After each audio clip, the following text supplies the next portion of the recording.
સુરત મહાનગરપાલિકાની આગામી ચૂંટણીના પ્રચાર અર્થે ભાજપના દિગ્ગજ નેતા અને સ્ટાર પ્રચારક પુરુષોત્તમ રૂપાલાએ 22 એપ્રિલની રાત્રે વોર્ડ નંબર 12 અને 4 અને 5માં જાહેર સભા સંબોધી હતી। તાપી કિનારે કર્ણની ભૂમિ પરથી રૂપાલાએ પોતાના આગવા અંદાજમાં મિની ભારત ગણાતા સુરતના વિકાસ અને કેન્દ્ર સરકારની વૈશ્વિક સિદ્ધિઓની વાત કરી મતદારોને ભાજપ તરફી મતદાન કરવા અપીલ કરી હતી।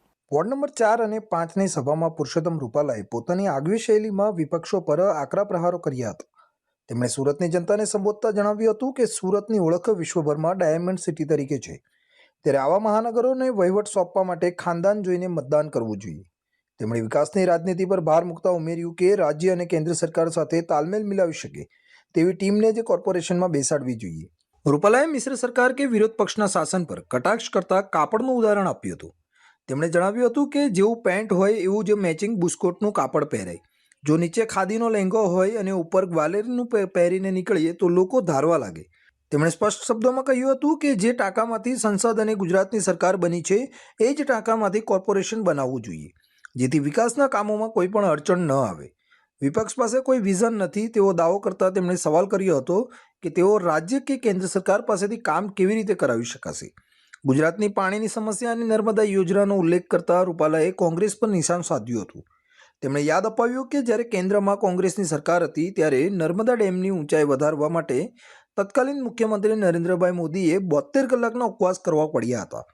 તેમણે આશ્ચર્ય વ્યક્ત કરતા કહ્યું કે મેં દેશમાં ક્યાંય એવું નથી સાંભળ્યું કે કોઈ મુખ્યમંત્રીએ પાણી માટે ઉપવાસ કરવા પડ્યા હોય। તેમણે કોંગ્રેસના નેતાઓને આડે હાથ લેતા કહ્યું હતું કે જે લોકો ગુજરાતીઓને અભણ કહે છે તેમને ખબર હોવી જોઈએ કે ગાંધી અને સરદાર જેવા બેરિસ્ટરો અને ઈસરોના સ્થાપક પણ ગુજરાતી જ હતા।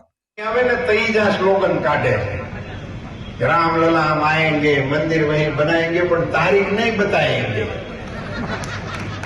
એટલે આપણે ટીકા કરતા કે તારીખ નહીં કાઢી, દર ચૂંટણીમાં રાખી મેલ છે। તારીખે આવી ગઈ, રામલલા આવી ગયા, પણ કર્મની કઠણાઈ વાળા દર્શને ન જઈએ। કોરોના મહામારીના કપરા સમયને યાદ કરતા રૂપાલાએ જણાવ્યું હતું કે એક સમયે દેશમાં માત્ર એક જ લેબોરેટરી હતી જે આજે હજારોની સંખ્યામાં છે। તેમણે રસી અંગે ફેલાવવામાં આવેલી અફવાઓ પર પણ કટાક્ષ કર્યું હતું। તેમણે કહ્યું કે કેટલાક લોકો રસી ન લેવા માટે લોકોને ઉશ્કેરતા હતા અને ખોટી અફવાઓ ફેલાવતા હતા, જેથી મોદી સરકાર બદનામ થાય, પરંતુ સરકારે મક્કમ રહીને 10 કરોડથી પણ વધુ કનેક્શનો અને મફત રસીકરણ દ્વારા દેશને સુરક્ષિત કર્યો છે।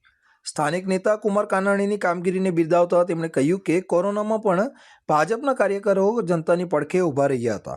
વૈશ્વિક પરિસ્થિતિ પર વાત કરતા રૂપાલાએ ગર્વભેર જણાવ્યું કે આજે રશિયા, અમેરિકા અને ઈરાન જેવા દેશો વચ્ચે ગમે તેવા વિવાદ હોય, પરંતુ ભારત સાથે દરેકને સારા સંબંધો છે।